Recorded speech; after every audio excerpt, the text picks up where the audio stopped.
Welcome back to the shop for episode 26. So it's been a while since we've been out here. I've had issues with my work truck and that's all squared away and behind us. So maybe we'll get some more time out here. Today we're going to sand and paint and prime a steering wheel. We're going to evict a family of rats. And we're going to remove the steering box, attach the steering column, and put all that back all back together. Now you would think, since we recently pulled it apart, and when you're pulling it apart, oh yeah, I'll remember this and how it goes.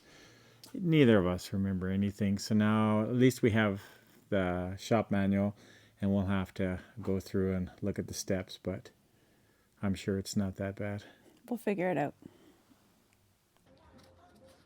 Shauna's working on the back seat, and she took the back panel off. I'm not sure if this is the bottom or the top panel, but there is a whole, there's like a mouse condominium in there. That's not a mouse nest. That's like a whole generation or six. Anyway, time to clean her up. Well, somebody's detailing the heck out of a steering wheel. Well, maybe not, just stripping all the paint and grime. It was painted black, as you can see in here. She's prepping it for paint to blue. We thought about maybe buying a kit, you know, and fixing all the cracks, but it is just littered with cracks. So it'd be a pretty tough one to fix, I think, anyway. So we'll paint it blue and put a clear coat on it to keep it blue for a bit. And if we find another steering wheel that's better, then we'll switch it out. Okay, Shauna's paint booth. It's all self-etching primer. And let that dry for a bit. And we're probably going to flip it over, eh? Yeah. And then do the other side, and then we'll... Then we'll get some blue on there. And then some clear. Do we have any clear? I'm sure.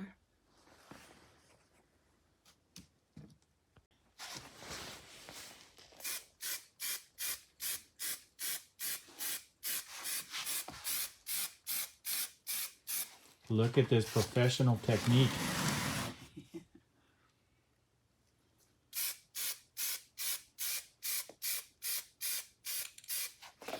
I'll give a little close up here. You can see the cracks in the old wheel. And Shauna said once we paint it blue, the cracks will show up much more because it was previously black. But the whole car's got some age spots on it, so it'll blend right in. Exactly. Can't have it perfect or it won't look right.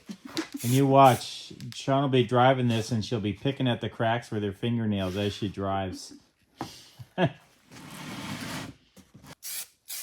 so satisfying when you see it change color like that. It was an instant gratification. I'm not sure how much part of this shows. No, you won't see it. Yeah, okay.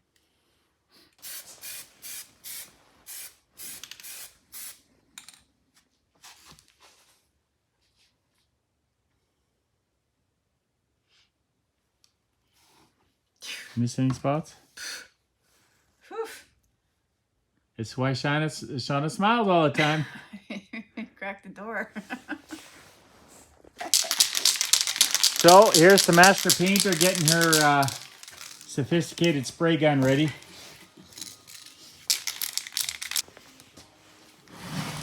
Okay. That's the exciting part. What is that? Something that came off the end of the can.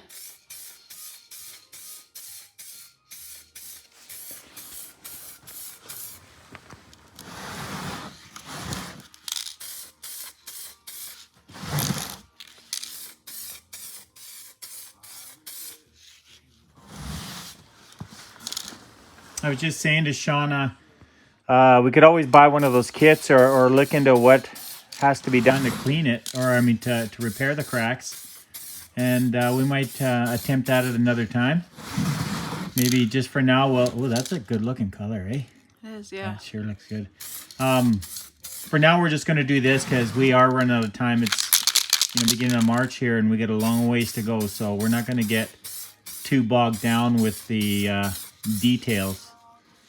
But I think that probably in second thought is repairable. Just, fill the cracks and lots of filing and sanding and then respray it again. But for now, we'll just get it like this. That sure looks good. It does. Gonna give it a whole new look. Oh, yeah. And we'll see what we got for clear and maybe have to pick a can up. See what's compatible. It's too heavy. Yeah, no, yeah, get runs and stuff. Leave it for a few minutes. Set up. And then flip it over. Okay, we let that set up a little bit. And now we'll flip it over, or she'll flip it over. I'm not really doing anything. And paint the top side. But it looks really good. It's a good looking color. And of course that is that paint we had mixed up. So everything we paint will be the same shade. And we'll come over here.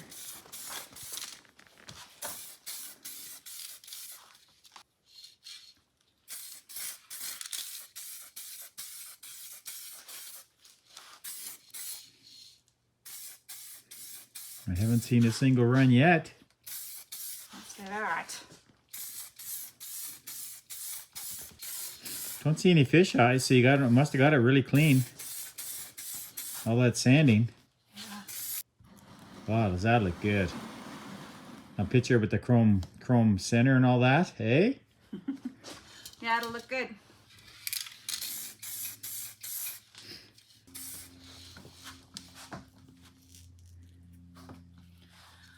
I think we'll just leave it at that for now. Okay. Yeah, it looks really good. You can always do another coat if you want. And yeah, in the daylight. Yeah, maybe tomorrow I'll look into getting some clear. Okay. And that'll just protect for wear, so the blue stays on a little longer rather than, wearing off so quick. Well, we'll just zip these off. These are just sitting here loosely just so we could steer this. Shauna's got it all nicely painted, and I'm going to be manhandling it with my dirty fingers, so much for being pretty.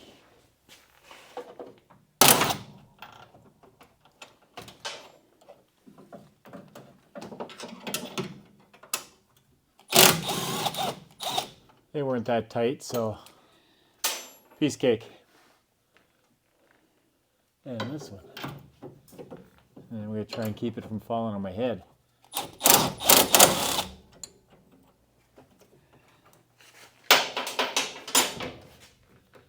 And so it's going to be fun getting the column on here and then trying to snake it through that hole without scratching the crap out of it. Because Mama won't be happy if I do that. Well, I can always just touch it up with paint. It's not... I've never worked with these before other than this car, so we'll see. It's heavy, hey? Oh, is it ever? Cast iron. It's probably the worst is that it's just, it's above my head. So you're lifting everything above your shoulders. Do you need a hand there? No, you just hold the camera. Okay. We gotta find a workbench here. We got so much stuff piled everywhere. We have nowhere to work. So, here's the shaft or the steering column. We've got to attach this and then slide the column over. We got a clamp right here. Goes on. I wonder if it goes on this. I think it might. Get the Bible out. I think it goes like that. This goes in this here, and we got this rubber bushing, and then there's a hole here and a hole here. for a cotter pin to go through. So that fits pretty tight in there. And this is actually pretty nice in here. It'll be I'll probably have to put a bit of white lithium on there to slide that in. Then we'll get a cotter pin through. So that's probably the first step, is that. And then slide this over the shaft, and that clamp holds this here on. And then that's the way we push it through the firewall into the cabin there. And I'll just have to be really careful, and maybe lower the car a bit, put Shauna inside, and she can sort of guide it through as I'm lifting. Or I can guide it through as she's lifting. There you go. Let's have a vote. Which is the better deal? I got pipes, man. Yeah, she's got the guns. Okay, we'll consult the manual. When I grabbed the collar, I thought, it's kind of disgusting as far as condition. So just a quick pass on the wire wheel to at least get the grime off. We got 60 years worth of grime there. So we'll just clean it up and get it ready, and then I think we're good to go. So here's the end of our inner steering column. This is the rubber bushing we bought, and then there's a couple little plastic shields, if you can sort of see in there. I'm not sure if someone made them or not. They're not really uniform in shape, but they must act as a slippery isolator for the rubber, I guess, on the shaft. So we'll just reuse them. Now I put a bit of white lithium on here to make this go in a little easier, because it is a tight fit. And it's a good thing too, because this is what gives you the steering slop, that we had. The other one was just non-existent. So with this in here, now it's such a tight fit, which is such a good thing. So line up the hole here. There we go. Now I think the rubber bushing, I think the hole wasn't punched in it, so we'll just run a drill through there. And then all we pulled out of there was a cotter pin. So we'll stick the biggest one I can in there just for strength, but also in order to fill it in. There was a hole in that rubber. I remember. Yeah, but I don't think it was all the way punched through, but I bet you I could just force it through with this, because I'm doing it now. So that goes on there. Then the painted column right there goes over top, and then this clamps it down onto this rubber here.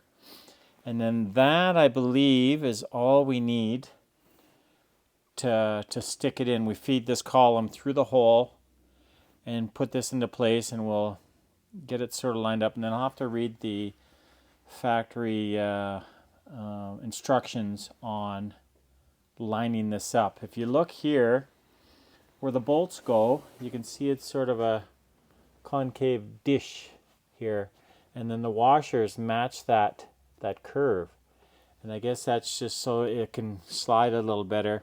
And then I think it was this one of them has teeth on the back side. I think maybe it's this one. There was a wedge that you put in here that wedged this in or out. So anyway, it's going to take some fiddling, but we'll get this together and get it in the car, and then see if we can get her done. The biggest cotter pin I could find for the hole, so use that. And then I'll just bend this around. Yeah, that's the whole thing turns.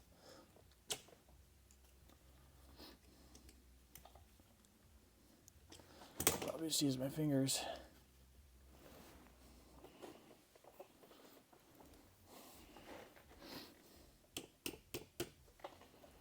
There. That's pretty much what we pulled out of there, if I remember. It was just some kind of a cotter pin. But you can see how it pivots, so as you're steering, I guess. It's nice and tight this way, so we shouldn't have, I should greatly reduce the play that we were feeling. And of course, this being rebuilt as well. According to the manual, I'm supposed to bolt all this in first, and then we've got to line up and tighten the drive shaft or the steering box. So I've got all this to put back in. Of course, typical when you're pulling it apart. Oh, I'll remember this. I'll remember that. And then we get here and it's like, oh my, where does it go? But I'm sure the majority of it's self-explanatory, and the rest was process of elimination. And if we don't have extra parts, that's a win. And we won't film while I'm actually doing this, just because of the profanity. We don't want to bleep the whole thing out. So while Dean is in the car putting the steering column back together, I'm over here doing a little bit of cleanup on the seat chrome and the handles for the armrests. This one is all done and tidied, and then this one is a lot of elbow grease, but it'll clean up pretty good, I think, as well. And then those need to be cleaned up as well. I'll show you the end result here shortly. So after much elbow grease, I managed to get these fairly clean. As clean as they're going to be. They're pretty pitted, but they turned out all right. And these here, I'm going to be, I'll have to primer those and paint them the same blue as everything else. And there's that one there. Turned out pretty good. They look nice. Okay, I gotta admit, I probably struggled with this for an hour. Most of it was pretty self-explanatory, but there was two nuts. They had a square head on the back, and then the nut came through here, and you tighten the nuts from here. And I couldn't figure out, like, it didn't look like they held anything at all. Anyway, long story short, and this book doesn't even mention them. But if, there's two screws that hold this column on. So those square nuts go in from the back side, top and bottom, and basically they swedge. There's a square opening for the head to fit, and it's sort of beveled or tapered. And it you tighten them, and it basically swedges this column against this tube, so it makes it so it's all one unit. So anyway, I struggled with that, and there's a snap ring to get on in and out where the bearing goes to mess with that, and it took a while. But anyway, I'm an expert now. This is good to go. Now I'm just reading to tighten up the steering box, and yeah, it'll be aligned. Well, with the upper column all aligned and everything, or tightened up with the stuff there, it's time to mount the steering box. So according to the manual, you tighten these two to 50 foot-pounds, and that'll leave a bit of a gap on this back one from the face to the frame. And that's when you put this serrated wedge in. Kind of an interesting setup I've never seen before. But so you tighten these two so they're solid. And then this, you tap in here and then tighten that. And that'll make everything align. See, currently it still moves around. So this is supposed to align it with the shaft, and hopefully that's the end of this. It was supposed to be a quick job, but anyway. So we'll just cinch this up here with the little gun, and then we'll get the torque wrench on there. It's only 50 foot-pounds. And then,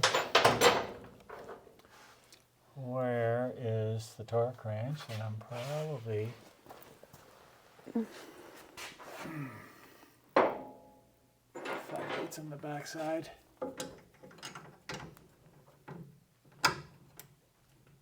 I'm sure if a guy just tightened them down, they'd be fine, but I might as well go by the book. New torque wrench sounds like it's working. Yeah, we had that other one when we were putting the bottom end of the engine together, and it was doing funky things, and it was a brand new one too, so that reminds me, I still have to take that back. Yeah. There we go. So there's 50 there.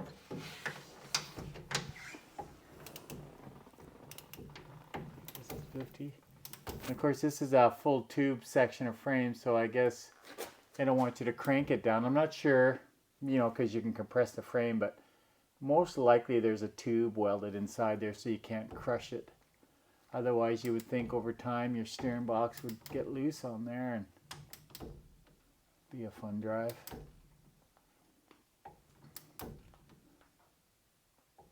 Not a lot of room here to swing the wrench, but